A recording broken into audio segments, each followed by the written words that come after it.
And welcome back, everybody. Welcome back to Bartow's Morning News. I'm Alan Sanders, and it is my pleasure to welcome via our Zoom connection our U.S. Congressman, Barry Loudermilk. Good morning, Congressman. How are you? Good morning, Alan. I'm doing well, and I enjoy looking out the window at Cartersville. On the other side of my computer, I'm looking at the Capitol, but I'd much rather be back home. It's great to have you joining us, and congratulations on re-election. Another session getting ready to start in January, and no surprise to anybody who's paying attention to the news cycle, the leadership will change over to now a Republican majority. Not as big as a lot of the pundits were predicting, but a majority nonetheless. What does that mean for you and your colleagues heading into the January 2023? Well, it's first of all, we've got to make sure that we are organized and we're ready to go. And this is what I've been telling my colleagues is we have to be ready to run right out of the gate. There is so much that needs to be done. You know, we'll still be to an extent playing some defense, but we'll be able to effectively stop a lot of the wasteful spending. We'll be able to stop a lot of the, if not all of the bad policies that will come out of Congress. But we also have a heavy lift to do with oversight of the administration. I mean, people are frustrated with their government. The distrust of federal government is at an all-time high, and it's understandable why. So we're going to be holding the administration accountable. We're going to be investigating.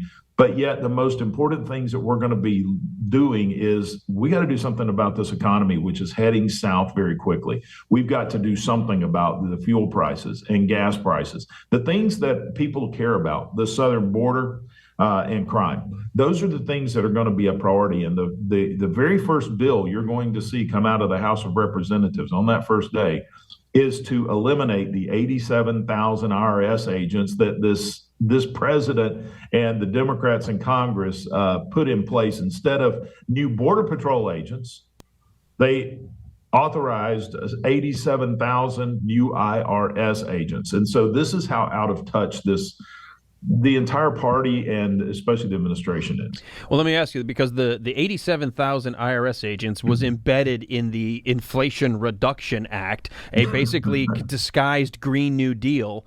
Almost $1 trillion when you look at all of the spending, including ongoing labor, if they were to hire that many folks. Can the Congress, because it's already been passed, can you stop the funding of that bill? We can if we reestablish the power of the purse, and that's something that I've been fighting for since I've been in Congress. Is over the decades, Congress has abdicated its authority to the executive branch. It's time we get back to the original idea, the original intent of the Constitution, which is that Congress is the most powerful branch of the three branches of government. We are given the power of the purse. We are given the responsibility to budget, appropriate, and determine where things will be spent, where that money will be spent.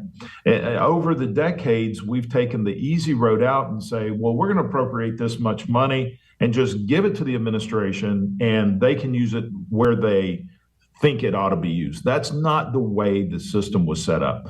We have got to reestablish the power of the purse. We've got to do some pretty hard things because our entire system has the culture here in Washington, D.C. is all about money. It's all about spending money. The more money you spend, the more power you can acquire. We cannot sustain this debt that we have. We have got to rein in federal spending. We've got to reestablish federalism by putting more responsibility at the state level, as the founders intended. It's going to be a heavy lift, but the only way that we're going to hold the administration accountable is if we use our constitutional authority of the power of the purse to not only appropriate, but to say this is where that money is going. When we do that, we can start reining in a lot of the stuff that was sent over. Look, the Inflation Reduction Act was a Green New Deal. That's what it was. There was very little of it that had anything to do with the economy. It was all big spending, and that's why you saw inflation skyrocket. Not only did it impact inflation, but the fact of passing it even caused gas prices to go even higher because it was the Green New Deal. It was an attack on American energy. Well, let me ask this, because we're talking about Congress, and one of the things that it has is investigatory power. It has the oversight. we hear from actually even from a colleague, Northwest Georgia, Marjorie Taylor Greene, said we need to start looking at where all this money is going to Ukraine and other places. But where do we sit with that? I mean, there's so much that needs to go on almost simultaneously. It feels overwhelming. But $20 billion, according to a headline, that the administration doesn't know where it really went. How are we going to keep tracking that? Well, and that's the interesting thing about that Ukrainian funding bill is, and I told people when it passed, the majority of the bill was actually going to our own forces, but it was going to replenish weapons that we had sent to Ukraine. But that portion that did go to Ukraine, we should know, and not only know, we should dictate what that can be spent on. And people talk about the corruption in Ukraine. Yes, there is corruption there. There's corruption in every government. There's corruption in our own government. We don't even track where our expenditures go. When I was my first year in Congress, I was on the Homeland Security Committee, and we had allocated money to go to start building a wall to further provide better security at the southern border. We also appropriated more money for defense against terrorism. The Obama administration took all that money that we appropriated for those purposes and used it on global warming. Took money that was designed to protect the American people from international terrorism and moved it over to global warming. These are the types of things where Congress isn't doing its job. And so, yes, we need a full accountability where all the money is being spent, not just in Ukraine, but here in the United States. There's so much more money that is misallocated. It's because Congress hasn't done its job. I think a lot of people, and this will be my assessment, and then I'm not putting words in your mouth. I think a lot of times there's a rush to do something that feels good, and so you put a bunch of stuff in a bill, and then you move to the next thing, and nobody is accountable. I think there was a request to have an inspector general assigned to Ukraine funding, but the administration chose not to, so we have no accountability right now whatsoever.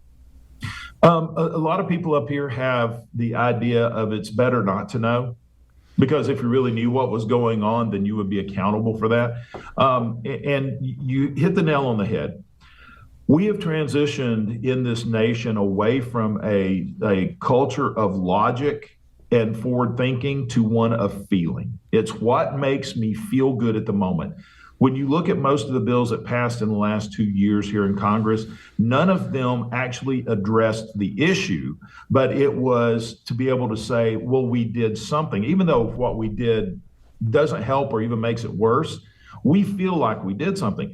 The easy way out up here is to spend money at something, to throw money at an issue, but the throwing money at issues only makes them worse.